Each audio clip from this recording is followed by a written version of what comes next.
तो guys Delhi Capitals का IPL 2025 का परफॉर्मेंस डिसअपॉइंटिंग रहा और गाइस ये टीम प्लेऑफ्स में भी अपनी जगह नहीं बना पाई। अब ऐसे में गाइस अगर अगले वाले आईपीएल में दिल्ली को बाउंस बैक करना है और आईपीएल टाइटल के लिए चैलेंज करना है तो गाइस उनको अपनी स्क्वाड में कुछ चेंजेस करने होंगे और गाइस उनको कुछ अंडर परफॉर्मिंग प्लेयर्स को स्क्वाड से बाहर करना होगा और गाइस कुछ नए प्लेयर्स उनको नए एडिशन स्क्वाड में करने होंगे, जैसे कि कुछ की एरियाज हैं जैसे कि ओपनिंग हो गई या मिडिल ऑर्डर हो गया या पेस बॉलिंग हो गया। वहां पे गाइस जो है दिल्ली को और ज़्यादा क्वालिटी प्लेयर्स की ज़रूरत है। अब अगर गाइस दिल्ली को ऑक्शन में इन प्लेयर्स को बाय करना है उसके लिए गाइस पहले इनको एक अच्छे ऑक्शन पर्स की ज़रूरत है। अब गाइस ये ऑक्शन पर्स तभी आएगा जब उनके कुछ अंडर परफॉर्मिंग प्लेयर होंगे रिलीज।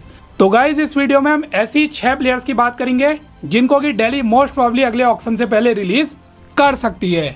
तो गाइस हम स्टार्ट करते हैं प्लेयर नंबर 6 से और गाइस नंबर 6 में जो लिस्ट में प्लेयर है वो है हैरी ब्रूक, जिनको कि दिल्ली ने ऑक्शन में 6.25 सीआर के प्राइस में बाय किया था।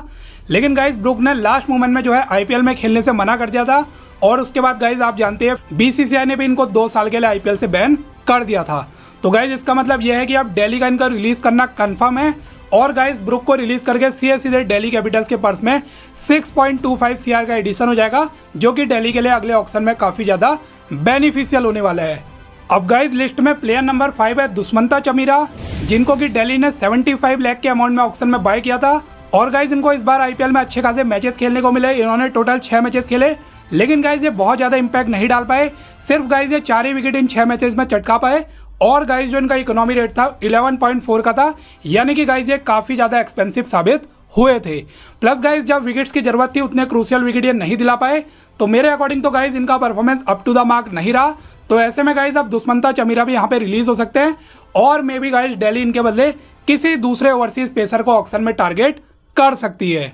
अब लिस्ट में गाइस प्लेयर नंबर 4 है डोनोवन फरेरा, जिनको ऑक्शन में दिल्ली ने 75 लाख के अमाउंट में बाय किया था।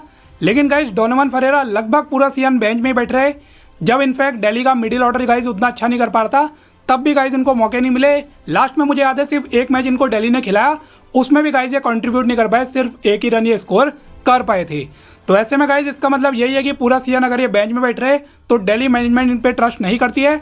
इनफैक्ट गाइस जब दिल्ली के मिडिल ऑर्डर उतना अच्छा वर्क नहीं कर पा रहा था तब भी इनको मौका नहीं दिया। तो ऐसे में गाइस आप ये मान सकते हैं कि डोनोवन फरेरा का भी रिलीज होना लगभग कन्फर्म है। अब गाइस लिस्ट में प्लेयर नंबर 3 है मोहित शर्मा, जिनको कि दिल्ली ने 2.2 सीआर के प्राइस में बाय किया था। और गाइस मोहित शर्मा का आप जानते हैं लास्ट 2-3 ईयर उनके गुजरात टाइटंस में काफ़ी अच्छे गए थे, काफ़ी गाइस वहाँ विकेट चटकाते थे, इकोनॉमिकल रहते थे।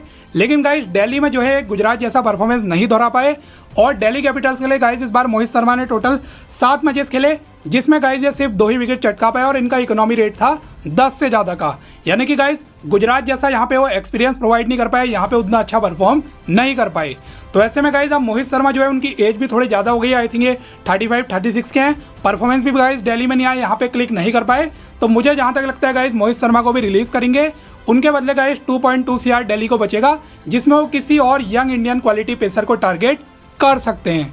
अब लिस्ट में गाइस प्लेयर नंबर 2 है जैक फ्रेजर मैकगक, जिनको कि गाइस दिल्ली ने एक बहुत बड़े प्राइस 9 सीआर के प्राइस में आरटीएम के थ्रू वापस से बाय किया था। और गाइस इनसे दिल्ली को वही एक्सपेक्टेशन थी जैसा इनका लास्ट ईयर गाइस दिल्ली के लिए बल्ला कर जाता, जैसे तूफानी स्टार्ट लास्ट ईयर दिलाया करते थे दिल्ली को, वैसे ही कुछ गाइस इस बार भी दिल्ली ने इनसे एक्सपेक्ट किया था। लेकिन इस बार guys Jake Fraser McGurk badly flop हुए।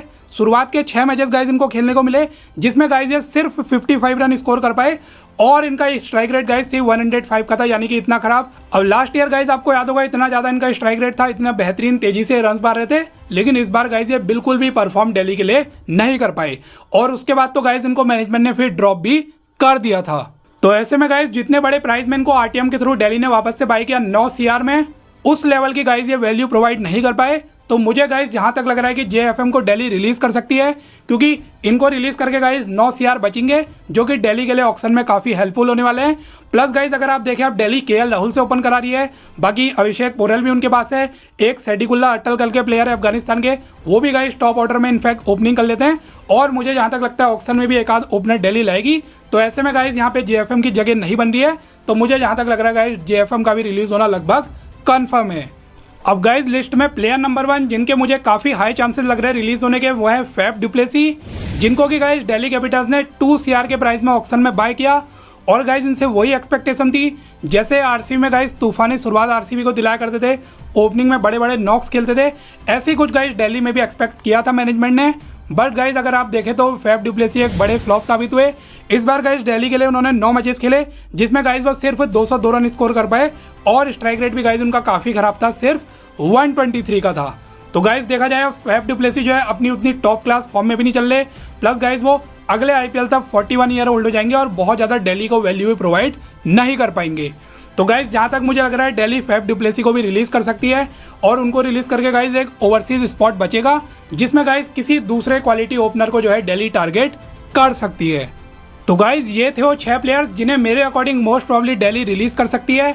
अब गाइज एक आध प्लेयर और है जैसे कि टी नटराजन है जिनके की रिलीज़ होने के थोड़े बहुत चांसेस जरूर हैं। बट गाइज जहाँ तक मुझे लगता है कि टी नटराजन एक और मौका डिजर्व करते हैं क्योंकि गाइज वो इस बार बहुत अनफॉर्चुनेट रहे। एक बड़े प्राइस में दिल्ली ने बाय किया 10.75 सीआर में, लेकिन गाइज वो पूरा सीजन इंजरी की वजह से बाहर हुए और गाइज वो लास्ट मैच में जो है फिट हो गए, जब वापस भी आए एक मैच उन्होंने खेला उसमें भी गाइज वो काफ़ी एक्सपेंसिव साबित हुए थे। बट गाइज अगर आपने ओवरऑल नटराजन के लास्ट 2-3 ईयर से परफॉर्मेंसेस देखे आईपीएल में जब वो एसआरएच में खेलते थे तो गाइज उन्होंने काफ़ी अच्छी बॉलिंग की है, काफ़ी विकेट्स भी चटकाए हैं और खास तौर पे गाइज वो डेथ ओवर्स में काफ़ी विकेट चटकाते हैं, वो एक डेथ ओवर स्पेशलिस्ट हैं। तो गाइज मुझे जहाँ तक लगता है एक मौका नटराजन को देना चाहिए। अगर गाइज वो अगला सीजन पूरा फिट हो गए तो मुझे ऐसा लगता है अच्छी खासी वो वैल्यू प्रोवाइड कर सकते हैं और अच्छे खासे विकेट्स दिल्ली में चटका के काफ़ी सक्सेसफुल हो सकते हैं। इन केस गाइज अगर अगला सीजन भी वही इंजरी इश्यूज उनके रहते हैं या परफॉर्मेंस नहीं आता तब मुझे लगता है दिल्ली शायद उनको रिलीज़ करे। फिलहाल गाइज मेरे अकॉर्डिंग तो दिल्ली शायद अभी नटराजन को रिलीज़ नहीं करने वाली।